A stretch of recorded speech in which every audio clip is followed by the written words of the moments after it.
네, 안녕하세요. 오늘 이 시간에는, 어, 저희가 혹시 이런 사상을 갖고 있지 않은지, 한번 교회 생활을 할 때 돌아볼 영역을 나누려고 하는데요. 이번에 나눌 영역은, 죄의 경중을 따지지 않는가라는 부분입니다. 간단한 예로, 음, 제가 많이 듣는 것 중에 제 친구들은 이제 정치적으로 이제 교회 다니면서 이제 정치적인 얘기들을 하는 친구들이, 참여하는 친구들이 개인적으로는 있어요. 그러니까 어떤 성향을 드러내는 거죠. 그러니까 참여를 해서 막 가서 뭐를 엄청나게 한다 이거보다는 각자 갖고 있는 그 정치적인 성향이 드러나는 건데, 네, 여기 이런 얘기들 또 이제 개혁주의 관련된 영상들을 보시다 보면 뭐 또 교회 영상들에서도 이런 다른 어떤 정치적인 성향 이런 얘기들도 많이 듣게 되더라고요. 그럴 때 오늘 또 어떤 걸 들었냐면 어떤 그 뭐 동성애, 사회주의 이런 거에 대해서도 막 얘기를 하시고 막 이렇게 하시더라고요. 네, 여기서 한번 생각해 볼 게 있는데, 제가 그런 걸 들었을 때, 이런 사례가 떠올랐어요. 예를 들어서, 이제 그 동성애로 되게 유명인 중에 그 홍석천 씨가 계시잖아요. 그분께서 제가 기억하기로는 TV 프로그램에서 교회에 갔더니 사람들이 나를 이상하게 보더라. 내가 못 올 곳에 온 건가? 라는 마음을 느꼈다라고 하는데, 제가 어떤 부분을 조금 같이 보자고 하는 거냐면, 이런 생각이 있지 않은지 되돌아봅시다라고 하는 게 어떤 거냐면, 그러니까, 원래 교회는요, 죄인들이 가는 곳이에요. 그러니까, 제가 동성애가 죄가 아니다라고 말하는 게 아닙니다. 그러니까, 죄가 아닌 게 없어요. 교회에서 말하는 거는. 무슨 얘기냐면, 전적 타락을 말하는 개혁주의 장로교는요, 모든 인간은 죄인입니다. 그래서 심지어 한 번도 복음을 들어보지 못한 우리의 조상들, 한 번도 복음을 들어보지 못한 저 어린 아이들, 죄인이라고 표현을 합니다. 그들에게 구원이 없다고 표현을 합니다. 그렇게 신앙 고백을 합니다. 인간은 죄인이라는 신앙 고백을 하는 거죠. 예수를 만나야지만 구원을 받는다는 그런 고백인 거죠.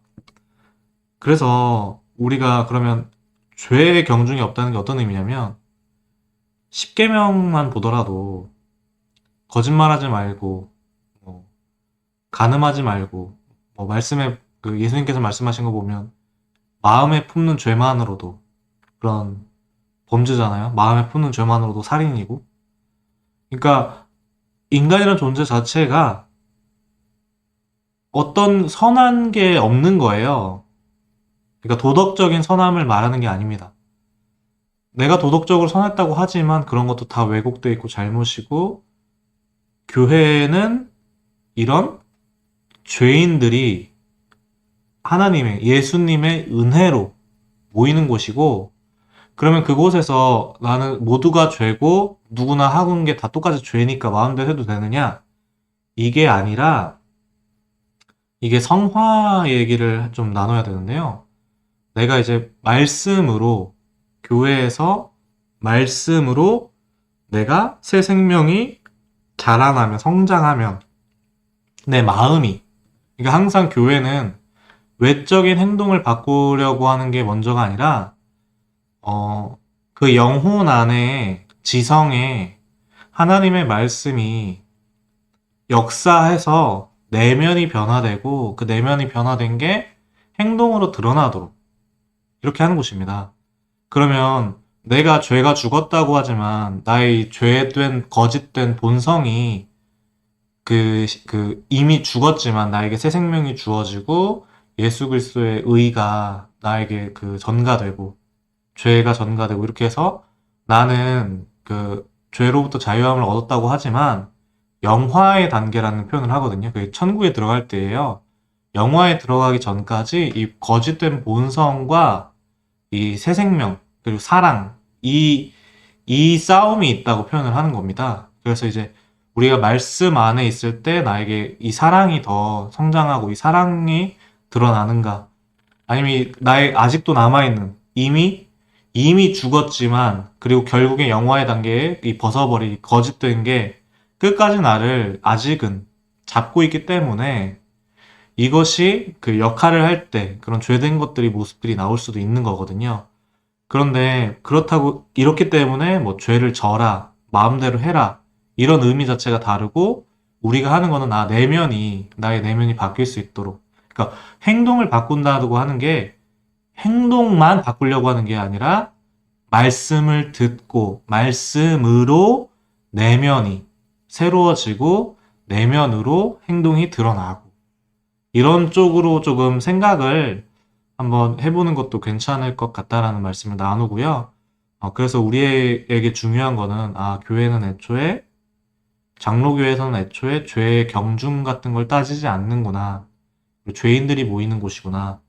그리고 그렇다고 해서 마음대로 살으라는 게 아니라, 내가 말씀의 사랑의 모습이 나타나지 않으면, 내 거짓된 본성의 모습이 나타나는데, 이게 문제가 있는 거 아닌가? 이런 생각을 하기도 하고, 그럴 때는 무엇을 붙잡느냐면, 말씀 붙잡는 거예요. 그래서 나에게 다시 말씀의 모습이 나오는지 이런 것도 한번 이걸 은혜의 방편이라고 하거든요.